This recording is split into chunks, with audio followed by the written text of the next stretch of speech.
Rekan-rekan mahasiswa yang saya hormati, di akuntansi keuangan menengah 2 akan kita bahas di subbab berikutnya terkait dengan sekuritas dilupsi dan ning perser.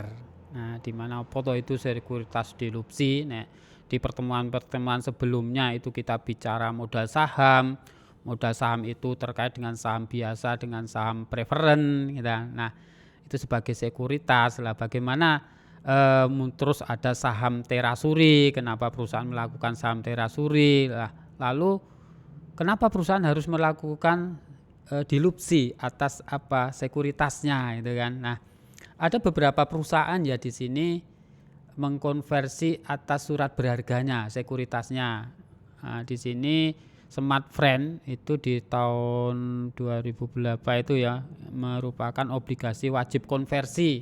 Nah, kenapa dia pada saat penerbitan obligasinya ini merupakan obligasi wajib konversi yang harus kedua yang harus dilakukan oleh perusahaan. Nah, alasannya kenapa? Kalau kita melihat dari data di sini misalnya ada juga di perusahaan, nah ada Smart Friend tadi ya, pada saat setelah mendapatkan persetujuan pemegang saham pada hari ini kami menerbitkan ini ya seri pertama, lalu kemudian ada seri berikutnya ya OWK itu maksudnya pada seri 1 sebesar 1 triliun, kemudian ada 8 triliun. Nah, ini maksudnya apa? Kenapa harus dilupsikan?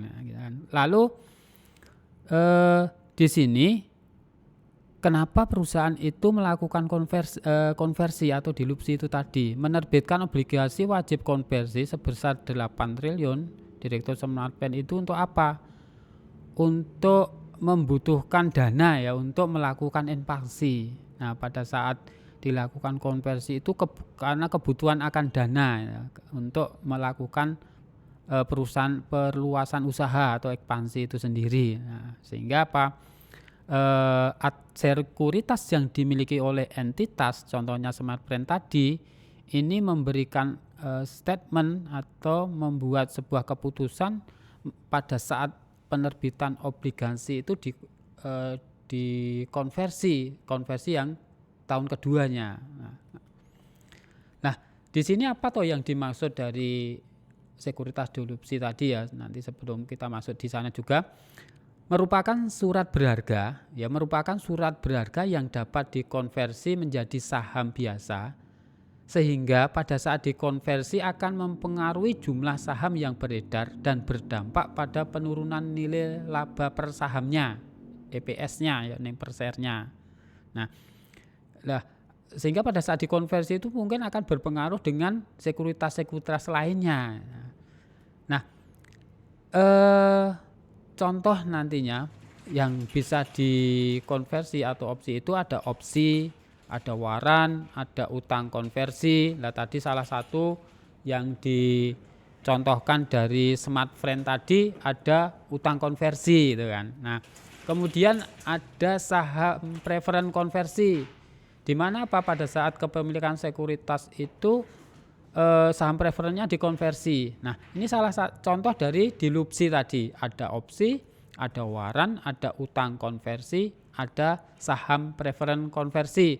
Namun dari contoh yang tadi saya sampaikan, ada utang konversi yang dilakukan oleh Smart Friend ya, misalnya kenapa dia memberi pada saat penerbitan obligasi terus tahun berikutnya mengkonversi wajib atas obligasinya di periode berikutnya. Nah, itu contoh dari dilupsi tadi. Nah, kita lihat opsi saham.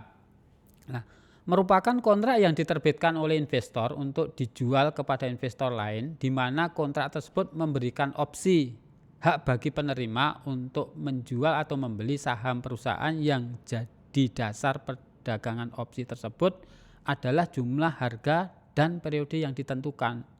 Nah, di sini ada dua opsi ya nanti, call option atau put option, beli atau jual. Ya kan.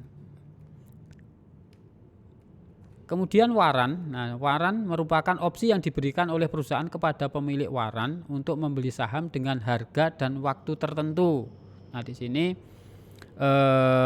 pemilik dari saham tadi akan diberikan hak oleh perusahaan dengan harga tertentu, waktu tertentu, nah, di mana pada saat itu diambil atau dibeli menjadi sebuah waran saham.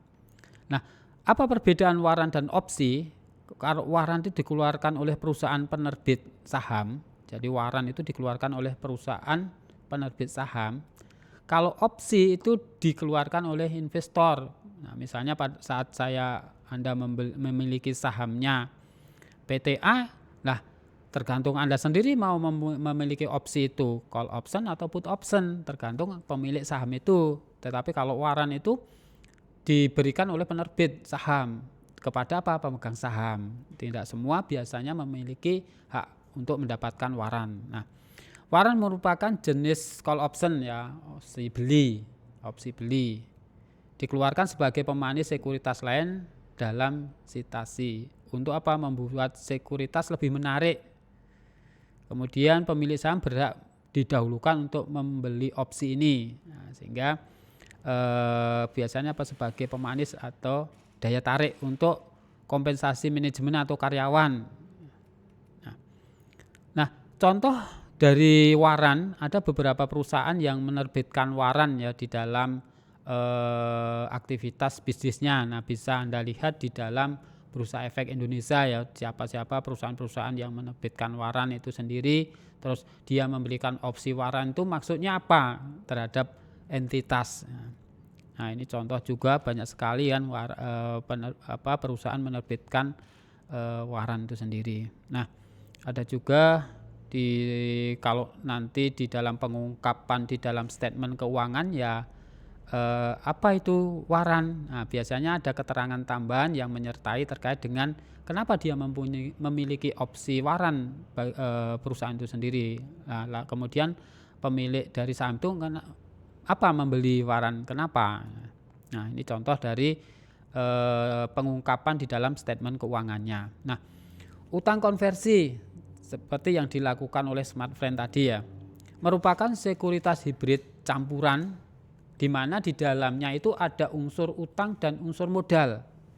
Nah, hibrid ya, campuran antara unsur utang dan unsur modal, ekuitas.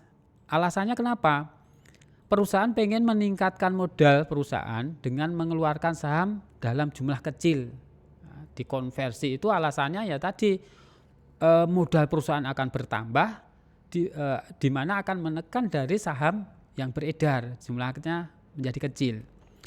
Fitur konversi yang melekat pada obligasi dapat sebagai pemanis yang berdampak pada tingginya permintaan atas obligasi tersebut dan turunnya biaya modal dari pengeluaran obligasi tersebut. Nah, ini tujuan dari utang konversi tadi. Misalnya di sini perusahaan membutuhkan dana 100 triliun ya. Nah, kalau mungkin utang di perusahaan, mungkin utang di bank atau pihak ketiga mungkin nggak diabaikan atau tidak di ini. Nah, tetapi pada saat perusahaan itu melakukan hibrid tadi ya, konversi atas utangnya. Nah, dari 100 miliar dana yang dibutuhkan itu perusahaan menerbitkan obligasi konversi, di mana dikonversi menjadi 1.000 lembar saham dengan nilai 100 juta. Nah, sehingga hampir sama kan, yang dana yang akan dibutuhkan 100 miliar, di mana dari 100 miliar itu perusahaan menerbitkan obligasi konversi 1.000 lembar saham dengan harga 100.000. Tiap lembar obligasi dapat dikonversi jadi 10 lembar saham misalnya. Nah, apabila saat ini harga saham 5 juta, jika perusahaan tidak menerbitkan obligasi konversi maka jumlah sahamnya 20 juta. Maksudnya kalau tidak dikonversi harganya saham yang beredar 20 juta gitu kan. Tetapi jika dikonversi cuma menerbitkan 1 juta. Nah, alasannya ini. Nah, sehingga apa tadi di alasan kenapa konversi akan menekan jumlah saham yang beredar di sini ya. Kalau dikonversi cuma menerbitkan 1 juta. Lah, jika harga saham diketahui 5 juta tapi tidak dikonversi, maka akan menerbitkan 20 juta lembar. Nah, apabila perusahaan menerbitkan obligasi konversi, maka saham yang diterbitkan cuma 10 juta di sini kan. Bukan 20 juta tapi 10 juta. Nah, jenis utang konversi di sini, bentuk utang konversi yang paling umum diketahui pemerintah adalah obligasi konversi.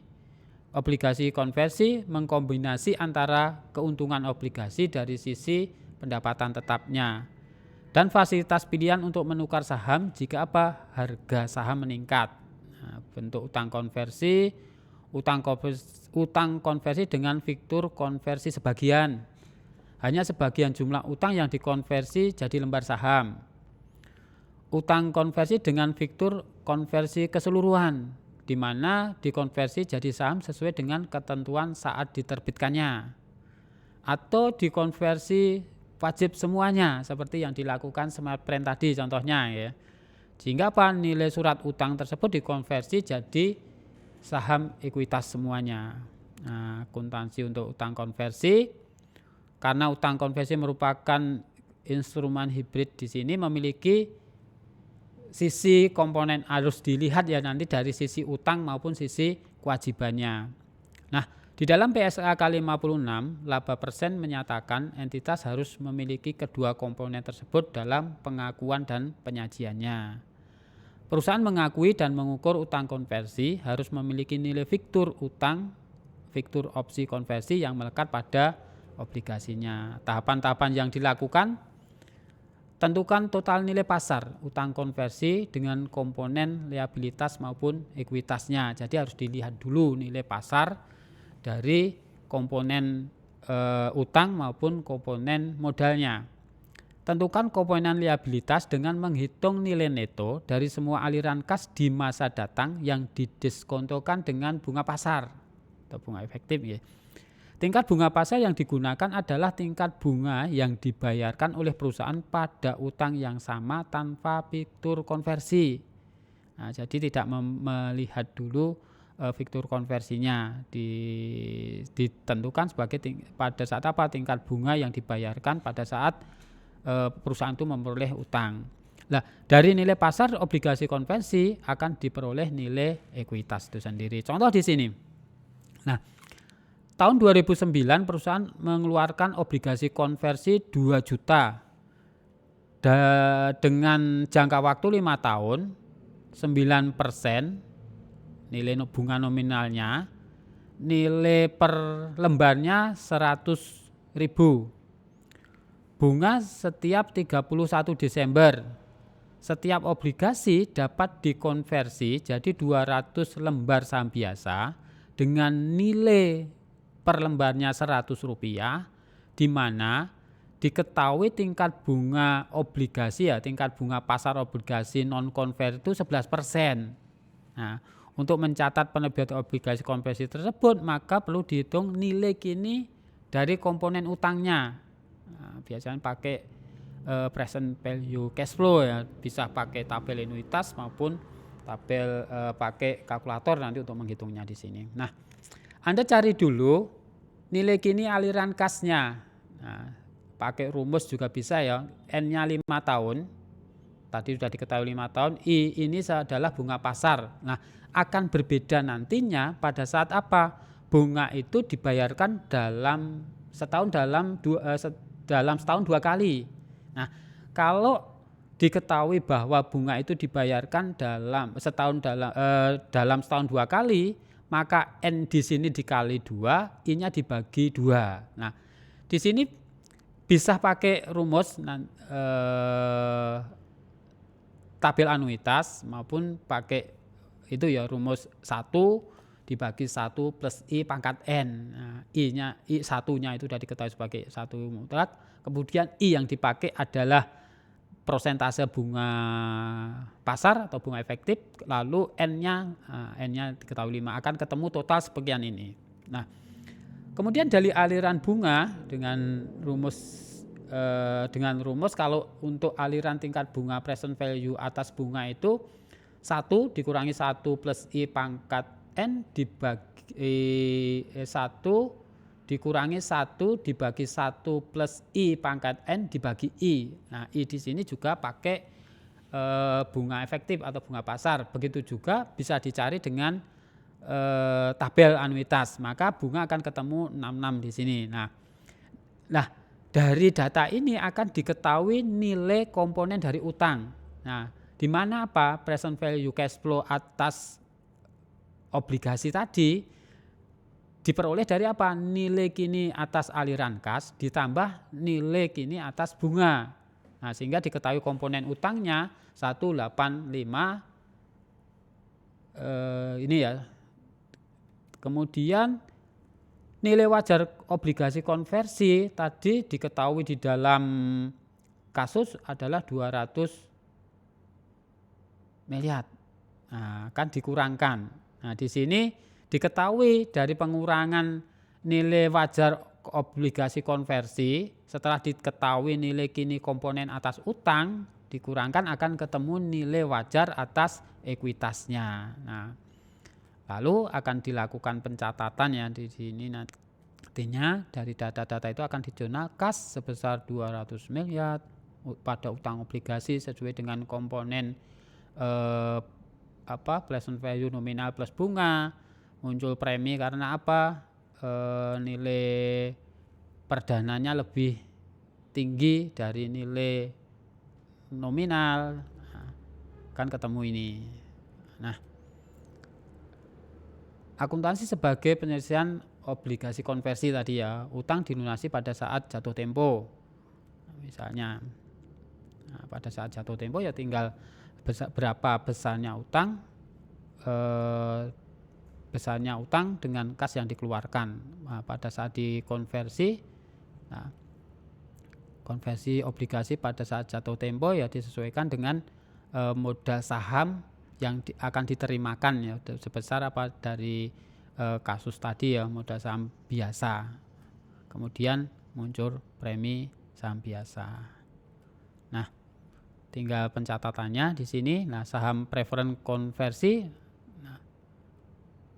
sebagai saham preference konversi merupakan opsi bagi pemegang saham untuk mengkonversi menjadi saham biasa dengan jumlah tetap. Nah, perbedaan utama akuntansi untuk obligasi convertible dengan saham preference konversi terletak pada tanggal diterbitkan. Nah, di sini ya pada tanggal diterbitkan, tidak ada pengakuan keuntungan. Nah, contoh di sini. Nah, misalnya 1000 lembar saham biasa Rp2 per lembar, ini atas konversi 1000 lembar saham preference dengan nilai nominal Rp1. Pada awal diterbitkan premi Rp200.